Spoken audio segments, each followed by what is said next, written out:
Hi, my name is Jesse at Trash Panda, and a year ago I made a couple of videos trying to improve different aspects of my game in a week or less. The idea was simple: analyze initial results and then work on them over the following months off camera. But because Trash Panda's brand is built on authenticity and transparency, today we're gonna see if I actually stuck to my word and continued to get better.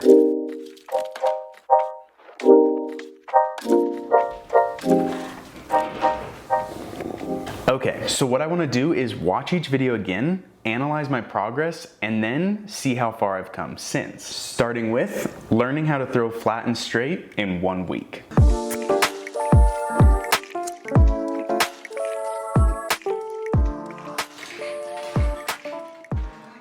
If you haven't seen this video, basically the setup is that over the course of a decade of playing, I got into this really bad habit of throwing everything on hyzer. Like literally. When I tried to throw flat, it would still be on hyzer, and when I tried to throw anhyzer, it might get to flat. And it messed with everything, not only my angle control, but my aim. So in this video, I'm trying to fix that in 1 week. And as you can see right here, I'm trying to throw flat, and they are all on a pretty steep hyzer. We've got a long way to go.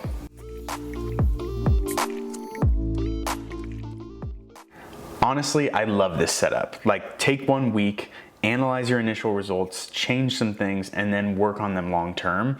It honestly helped me so much. This video, more than probably any other one, changed my game.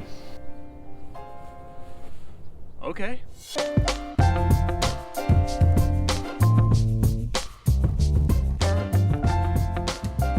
So looking back, on day 2 I worked on neutral body position, day 3 footwork, day 4 follow through, and day 5 off-axis torque. But day 6 is what I'm most excited to see because that's when the progress was really supposed to come together.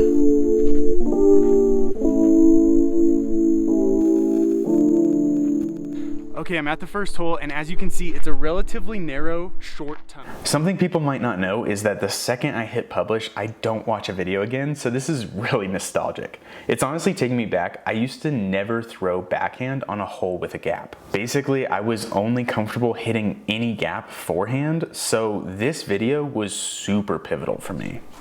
And now, this gap looks massive.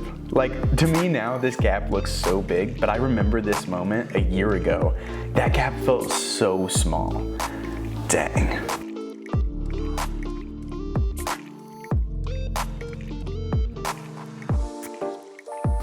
Okay, this is where we have to stop. My buddy Robbie talks about feel versus real. Basically, the concept is that sometimes you feel like you're doing something, but in reality, you're not. And that couldn't be more true here, because I felt like I was throwing flat at the end of the week, but I'm still releasing on hyzer, which means I was feeling pretty confident about how flat I can throw now, but now I'm worried about feel versus real. So let's go out to a field and see.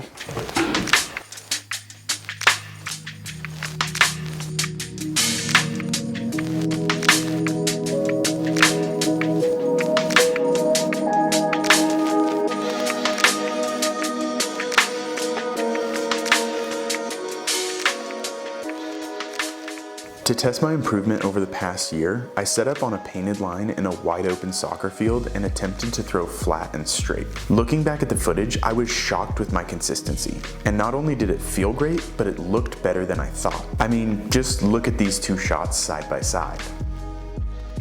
So, did my continued work on throwing flat and straight actually show improvement? Absolutely. And feel versus real on this one were really just one and the same. But I'm not sure I'll be able to say the same thing about throwing farther forehands.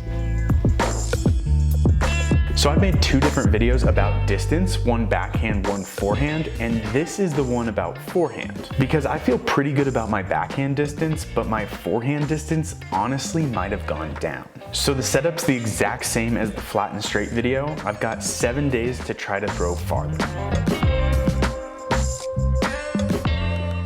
If I remember one thing from this video, it was disc selection. I was just trying for so long to crank on stupid overstable discs, and just changing up the disc I was throwing made all the difference.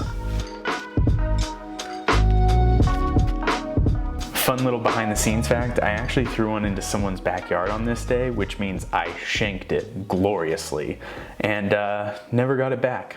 RIP.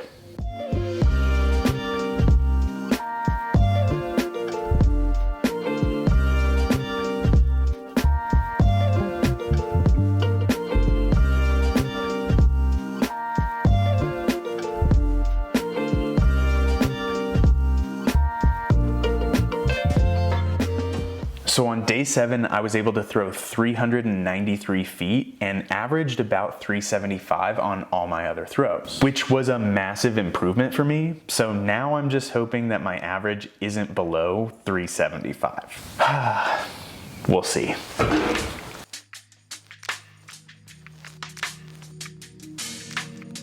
So testing this was simple. Go out to a field, throw 20 max distance forehands with the same discs I used in the video, and see if my average is above my previous. What resulted was a max distance shot of 402 feet with an average among the rest at 386. Usually it seems that field versus real is flipped, but this time the scales tipped in my favor, and honestly, this just made my week. Alright, 100 putts a day for 30 days. This is one of my favorite videos I've ever done, partially just because it was one of the biggest ideas I had early on and I committed so much time, but also because it was easily the most progress I've ever seen in my putting. You can already tell where this is at in the life of Trash Panda because I'm using full-size discs as markers, so I clearly haven't made minis yet. One of the things I remember most about this video is that afterwards I didn't keep up the 100 putts a day, but months later I would keep getting comments that were like, gosh, I wish I practiced as much as you do, or I wish I was as good at putting. Little did they know.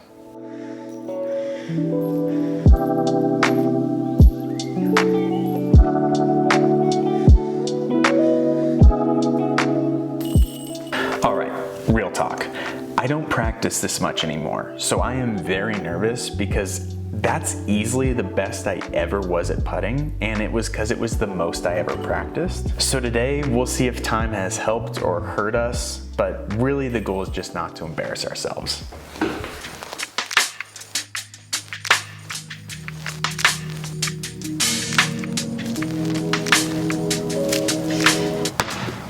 This video is sponsored by Skillshare. Skillshare is an online learning community with thousands of classes on entrepreneurship, graphic design, videography, and more. Recently, one of the areas I've been hitting a roadblock is Instagram. Trash Panda's Instagram is meant to be the primary platform where we engage with our community, but lately I've been feeling uninspired. So I hopped on Skillshare and took a class called Instagram for Business with Tyler McCall, where I gained some valuable lessons about brand voice, creating a content map, and more. And this is what I love about Skillshare. Whenever I'm hitting a creative roadblock, I find that simply learning from another creative helps me process my own problems and leaves me re-energized. So whether you're building a company or a personal brand, I can't recommend Tyler's class enough. And since they're sponsoring this video, Skillshare is offering the first 1,000 people to use my link or code TrashPandaDiscGolf a 1-month free trial. And you can take Tyler's class and explore your creativity today.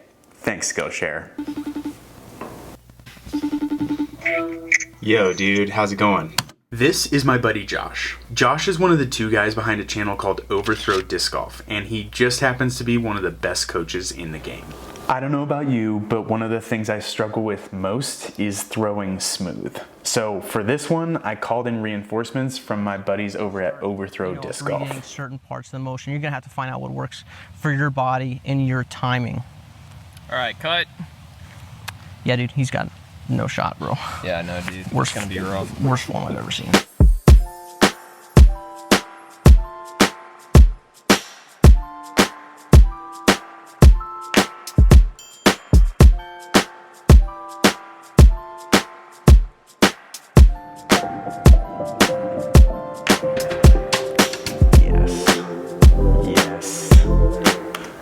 Okay, this video was super interesting because what he taught me helped a ton, but it changed my muscle memory maybe more than any other thing I've changed about my form. So the initial results weren't exactly as much as I'd hoped. Needless to say, since this video, I've been working on it a ton, and at 6 months removed, I feel like I'm throwing way smoother. But again, feel versus real, we'll just have to see on camera.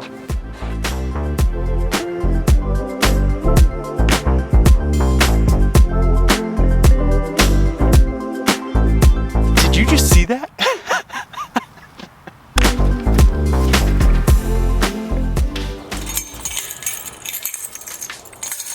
Since my initial progress on this video was less than I hoped, I took everything back to square one afterwards and have only been practicing standstill.